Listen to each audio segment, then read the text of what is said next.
Since I started this channel, it's been one of my goals to help people decide if eurorack is for them, and if so, how to get started with it.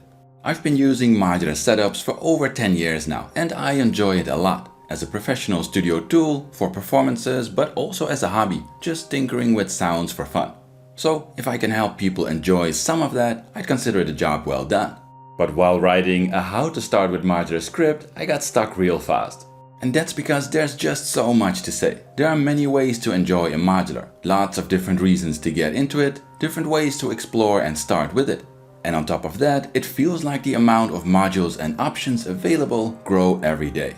So I decided to split my thoughts up in separate videos and roll them out over time. This video is not an easy one-stop answer, but part of a series of more involved thoughts I will collect in this playlist. Today I talk about different modular system archetypes. These are the Monosynth, the Sonic Exploration Lab, the Performance System and the dedicated tool. There are more options, but it's likely you are attracted to one or two of these when thinking about building a modular. I'll explain the archetypes, but remember it's just a tool to help you think about what you want from your system and help me frame future videos. For example, I'll make a video soon about modules that are interesting to start with, but talking about that only makes sense when placing them in a context that's relevant for you. Also, there isn't only one right way. Getting into modular is a journey, and it's something I think you should partially just go through, experience and explore when you are interested in modular. It's not a bad thing to jump in, try different things, sell and exchange modules, and if that feels right to you, you should just go for it and enjoy. But if you like to have a bit of a plan, I'm happy to share my thoughts and ideas. It's valuable to think about what you want from your modular system, what kind of user you are, and what a modular should do to make you happy. It might help people from being disappointed or wasting money. As always, if you like to support my work or you want to get access to PDF sheets with hundreds of patch ideas I used in my videos, have a look at my Patreon. You can also support my channel through affiliate links in the video description. But now, let's dive right in. Most people will start their modular journey by building a small monosynth, and that sounds like a reasonable thing to do. A good monosynth is an invaluable tool in many situations. Whether you just want a powerful instrument in your studio, a playable synth on stage, or even when you aim for other things like a performance system or sonic playground, synth voices are probably a part of that. At the same time, I think this category is one of the hardest to get right, and ending with an expensive but not so great monosynth is the reason a lot of people get disappointed or regret going modular.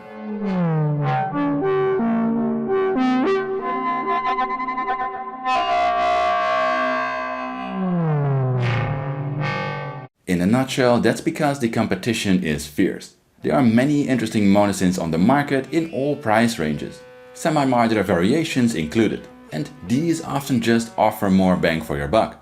If you just buy a few exciting components without knowing what to look for, you will possibly end up comparing price and features with standalone units, which might not turn out great for the modular.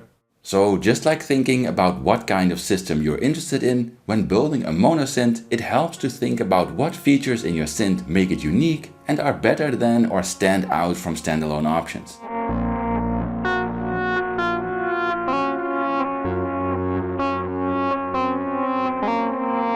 This might be easy if you're a seasoned musician, if you have experience with other monosynths or plugins and over time you got clear what a modular synth would add for you.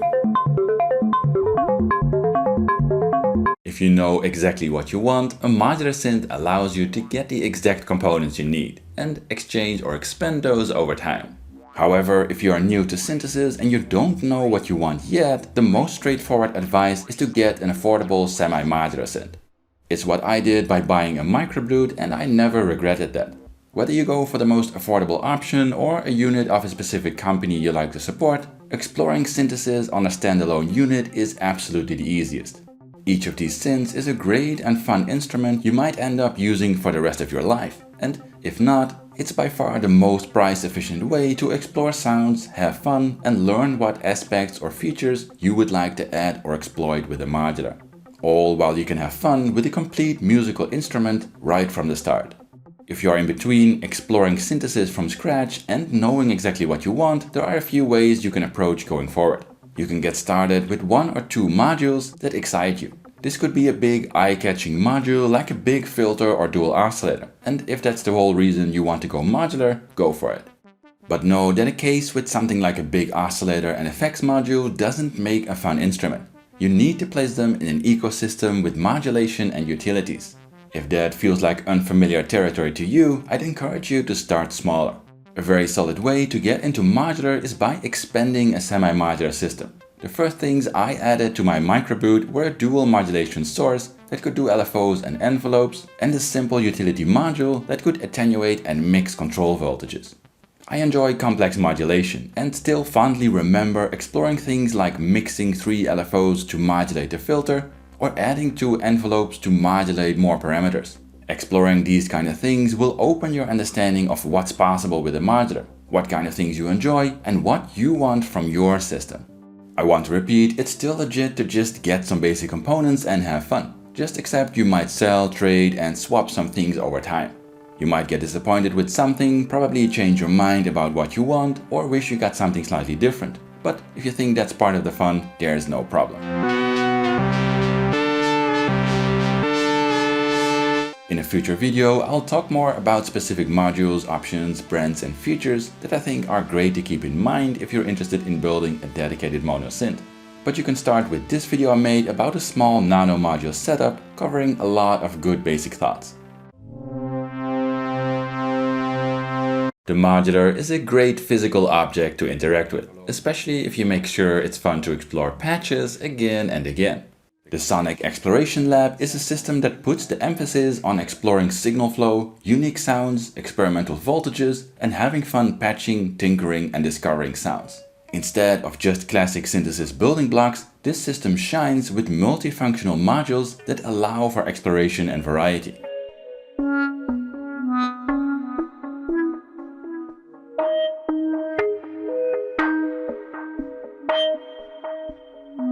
This might suit you if you want that kind of workflow or inspiration as a professional musician.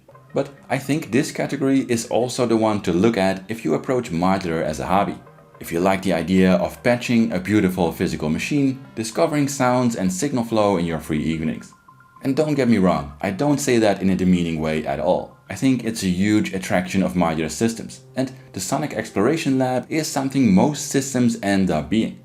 A majority of modular users are or end up in this category, so there's a lot of value in building a system with this goal in mind right from the start.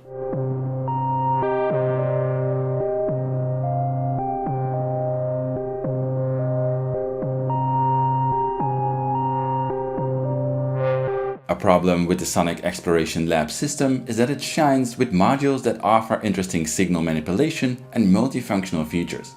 But when modular synthesis is new to you, those modules won't be the easiest to grasp, and it's hard to judge the power of modules if you don't know what they are for or what to do with them. So again, if synthesis is new to you, I'd still advise to get a semi-modular monosynth first. It will give you a full set of basic components right from the start. If basic synthesis still has secrets for you, these will offer plenty of things to explore, all in a good value self-contained box. And you will be able to judge more experimental functions and modules better when your knowledge grows. It also gives you the option to expand slowly with unique features and modules, without having to buy a lot of basic ingredients to make a sound first.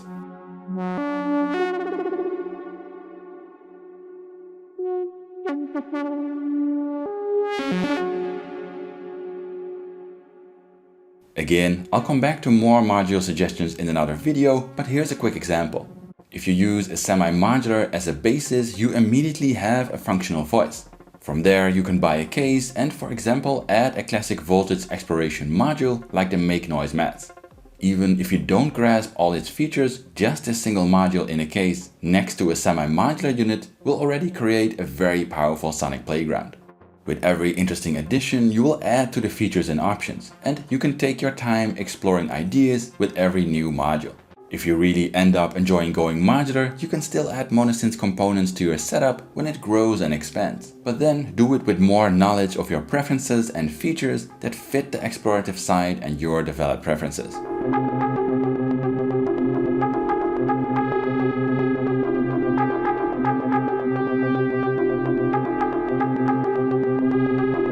When taking your time, you can avoid collecting basics you might not like and focus on modules and features that open possibilities and exploration rather than collecting parts of a predefined concept. Allow yourself to explore and discover, read about modules, and give yourself time to learn and develop ideas and preferences, because I'm sure they'll change over time.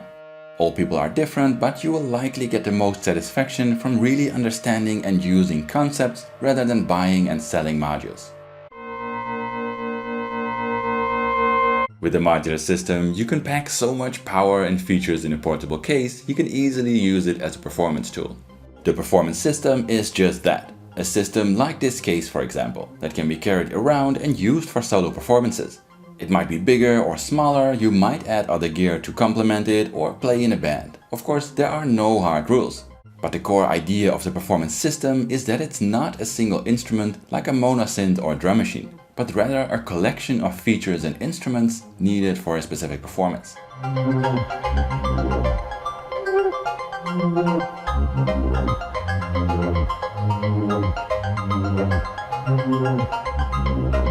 For example, this system has 3 synth voices, up to 4 polyphonic drum samples, melodic and pattern sequencers, onboard mixers, effects, and so on.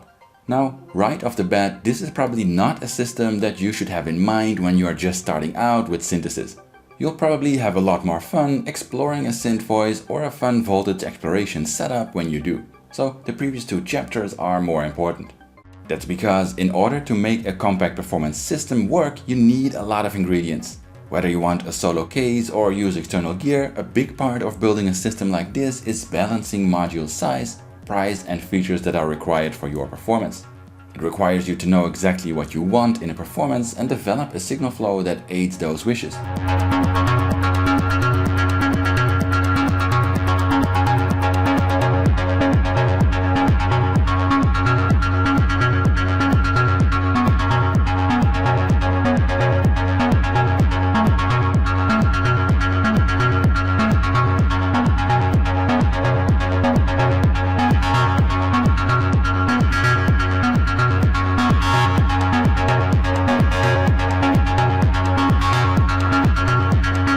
On the other hand, and that's why I give this attention, as I said in the beginning, it's likely you feel attracted to a combination of archetypes.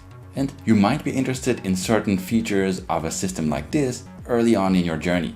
In fact, I think some of those can add a lot of fun and prevent a modular from feeling boring or disappointing. For example, you might enjoy making and mixing multiple sounds within the modular, or jamming with sequencers, even if you don't perform live for an audience with your system. And if you entertain some thoughts of performing live with your system in the back of your mind, I'm willing to bet they will grow when your system expands. Again, I strongly recommend using and/or looking at non-modular options first. For example, a simple mixer is a great way to combine voices, control volumes, and EQ. If you have guitar pedals or plugins, you can easily use those as your first effects. And something like a Korg SQ1, keystep, or beatstep is a very affordable way to start jamming with your modular. And a fun drum machine with clock sync like the Volca sample adds drums to a modular setup without breaking the bank. Exploring separate elements of your performance with external tools will give you more insight in what you need. If you just slap money on the counter for a mixer or drum modules on day 1, you will probably end up having different wishes for those modules along the way.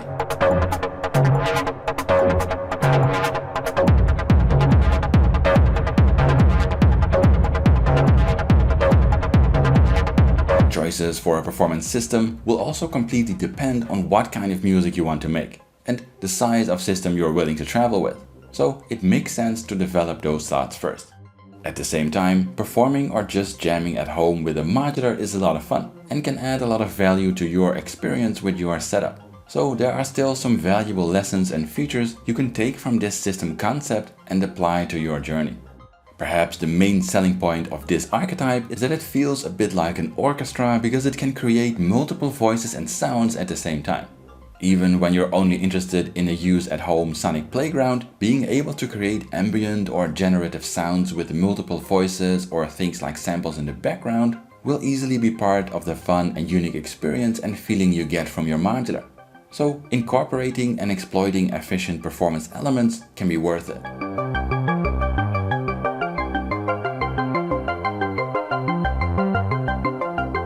Just one quick example, adding a sample player can be a game changer. In this setup, I used a big quad player that does everything I need for live. But before that, I used the Expert Sleepers Disting as a compact single sample player and enjoyed it for years. When building a simple synth voice, you might not think about something like this, but being able to, for example, mess with samples as the transients for your synth sounds, or use a slowed down long sample in the back of your drones can really add to making your modular a fun and unique playground. But I'll come back with more tips and ideas you can get from this concept. With this category, I'm cheating a bit because there are many different dedicated things you can do with a modular system. With dedicated tool, I mean systems that are designed to do a specialized thing. I'm pointing at this setup but don't actually have a good example. A dedicated system could be a dedicated drum machine, a modular effects processor for a guitar, or an end-of-chain channel strip, and so on. With that, I'd say this category is mostly for people who have more experience with modular or synthesis and know quite well what they want. So for that reason, I will keep this chapter rather short.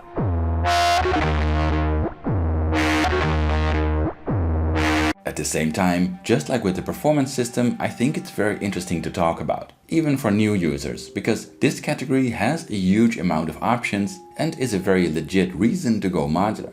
That's because the amount of available modules is growing so fast, there are variations and options for almost all wishes. If you want high quality stereo compression, eurorack has got you covered. If you want deep modular effects with your choice of modulation, it's right there. If you want a cowbell, no problem. So in one way or another, it's likely you are interested in adding some of the options I place in this category to your modular, even when it might be in a very light form. You might not want to build a complete dedicated drum machine, but still sneak in some percussive sounds in your setup. Not build a dedicated effects rack, but some deep effects modules still trigger your interest, and so on. It's also likely these personal choices and interests are great to explore, as they will add to your system being a more unique and personal build that's exciting for you. So again, I'll come back to this with some thoughts in the future and see what we can learn.